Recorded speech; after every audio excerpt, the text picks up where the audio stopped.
Welcome back, everyone, to episode 3 of Tribal Meets Tom. For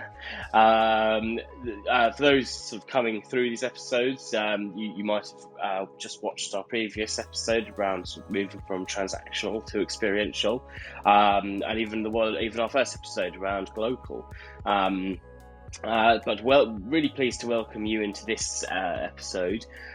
So where this theme really comes from is sort of in the broad range of opportunities that the Tribal has dealt with over the last 12 months, whether it be from sort of technology-led projects through to kind of creative advertising and everything in between. One of the kind of commonalities, I suppose, across a multitude of industries and sort of a diverse range of projects seems to be sort of sitting at the kind of heart of the purpose of the project, is the sort of desire really to diversify the audiences that they're talking to.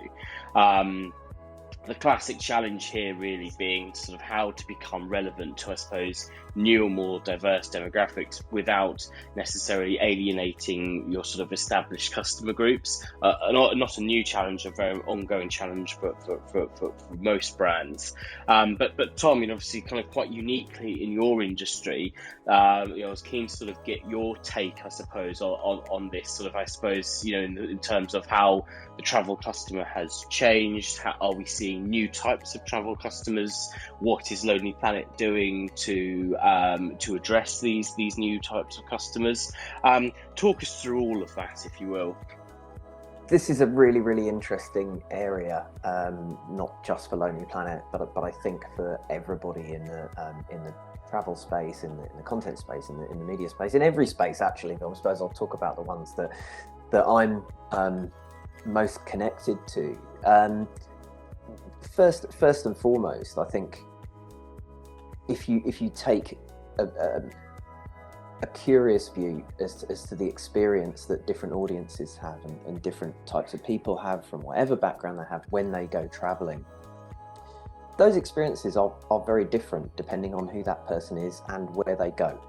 So if you take that as a starting point rather than a kind of one-size-fits-all approach to giving people content and guidance, you're gonna have a wildly different experience putting that content together, commissioning it, and then thinking about how you present it.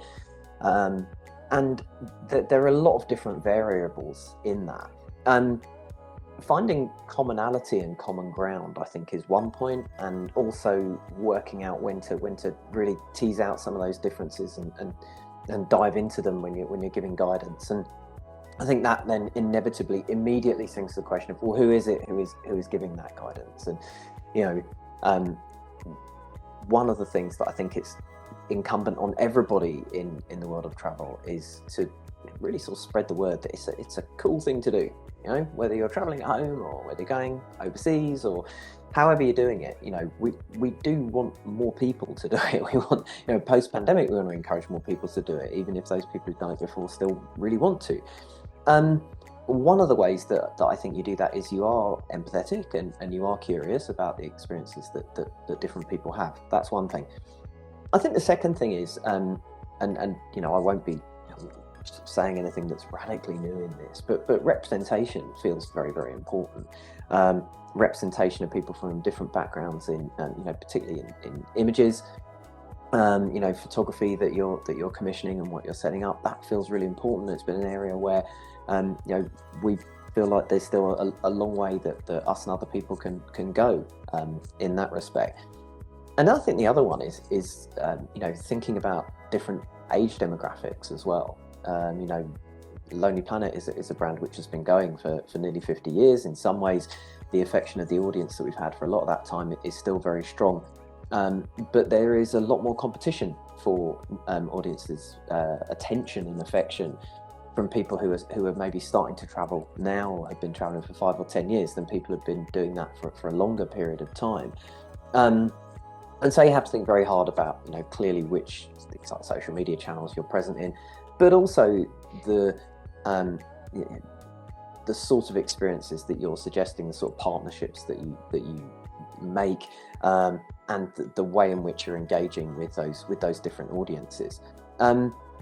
So yeah, not having a one-size-fits-all approach, really thinking quite deeply about this as an issue, and also not assuming that you have all the answers. I think continually, very actively listening is really important in this respect. The bit, while all of that can be slightly, it can sound slightly complex in a way. I think the good thing about it is that there are a lot of brands that are going down this journey as well. And I think there's scope for collaboration. I think there's scope for sharing of inspiration in it, and also making the experience of travel better for a lot of people. That's a good thing, right? So yeah, it is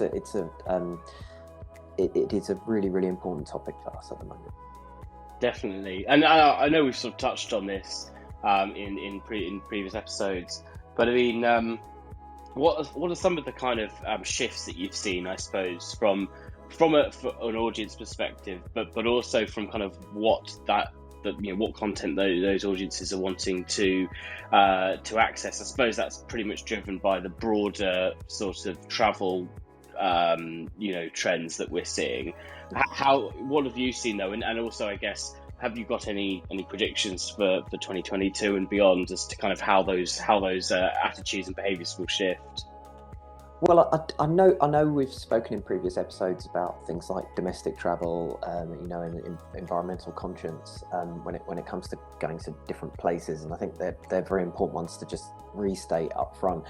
Other than that, I think it's fascinating to see how, I suppose, I'm not quite sure how to describe this, but a sort of the way in which people's lifestyles feeds into the travel choices that they make.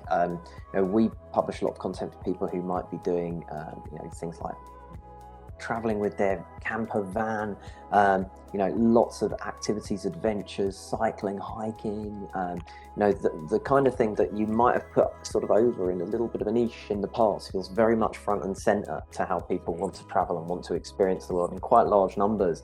Even if they're not doing that themselves on every trip, they really identify with it and want to sort of learn more about it, read more about it, and share more about it. I think they're things that feel very present at the moment, and underneath probably a broad banner of wanting to feel closer to nature when you travel. And then one of the things that we're already seeing, and I think we will see more of in 2022, is this sort of re-engagement with the real iconic places in the world that maybe have had a quieter time over the past couple of years. So if you go into central London, it feels like there's far fewer visitors. That's true in loads of places around the world, and I think that is going to change simply because the excitement around destinations like that, and maybe the awareness that we're in a little bit of a interesting window for going somewhere. Oh right, you can go to Rome and it maybe won't feel quite as busy and as crowded as it would normally do. And you could say that about 50, 75, 100, 200 places around the world. I think there'll be people who'll be wanting to capitalise on that, and at the same time I think those destinations have maybe had a chance to think about how they might manage crowds of people a little bit better, and so next year I think we will see a little more of that, and then just continued enthusiasm for train travel and activities, and more. They're probably the main ones I've put in. Fantastic. So great predictions there, and hopefully, Tom, as I say, we'll definitely get back to realising them as soon as possible. So thanks for that. Well, I hope you enjoyed that, everyone watching. The next episode, the final episode, we'll be talking all about sort of re-platforming for the future. So looking forward to welcoming you back then.